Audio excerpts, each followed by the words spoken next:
October 7th, 2023, a rupture in time, an act of shocking brutality that forced the world to ask a question many thought they knew the answer to. What is Hamas? But the answer doesn't begin in 2023. It begins decades earlier, in the crowded, desperate refugee camps of the Gaza Strip, under the weight of military occupation. In 1987, this simmering pressure erupted into the First Intifada, an uprising not of armies, but of people, their primary weapon, the stone.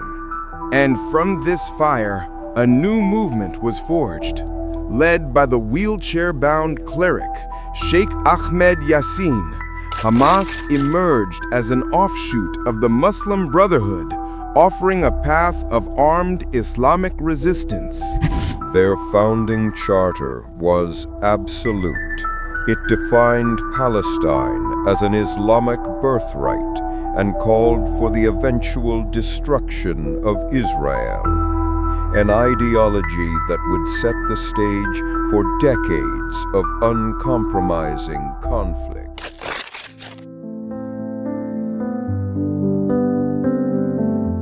But Hamas's genius was not just in its military ambitions.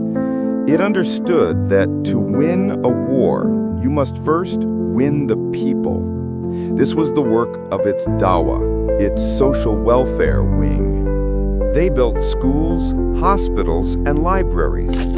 In a place of political vacuum and official corruption, they provided order and support, weaving themselves into the very fabric of Palestinian society.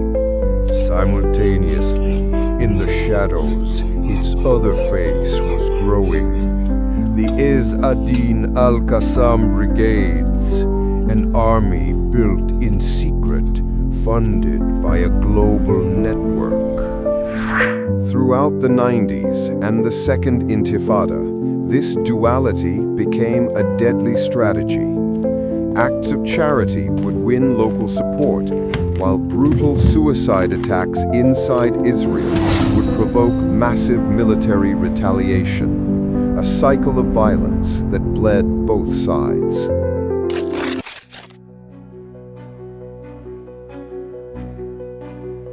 By the mid-2000s, the Palestinian Authority, led by the Fatah Party, was widely seen as corrupt and ineffective. This created a political opening Hamas had been waiting for.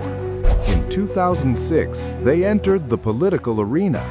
Promising reform and resistance, they achieved the unthinkable, a landslide victory in the Palestinian legislative elections. The world was stunned. But their victory was rejected by Israel and the West, and it triggered a bitter power struggle with Fatah.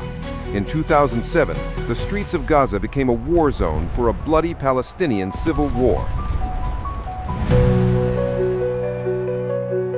When the dust settled, Hamas stood as the undisputed ruler of the Gaza Strip. They had won their statelet not just through votes, but through the barrel of a gun.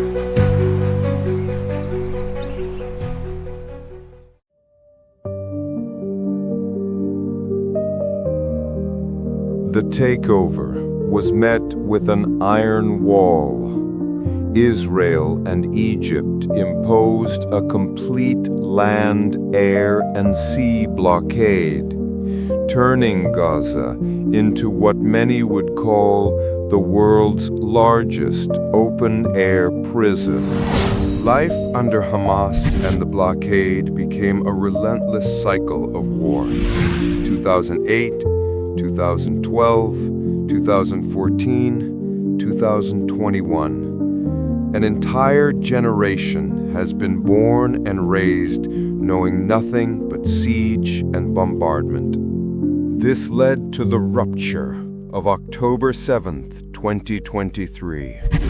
An act of shocking violence Hamas claimed was meant to break the siege, but which unleashed a new catastrophic level of death and destruction upon both Israelis and Palestinians. Today, The future is more uncertain than ever. Is Hamas a symptom of a deeper problem or the primary cause of the conflict? Answering that requires looking beyond the violence and into the heart of the deep analysis.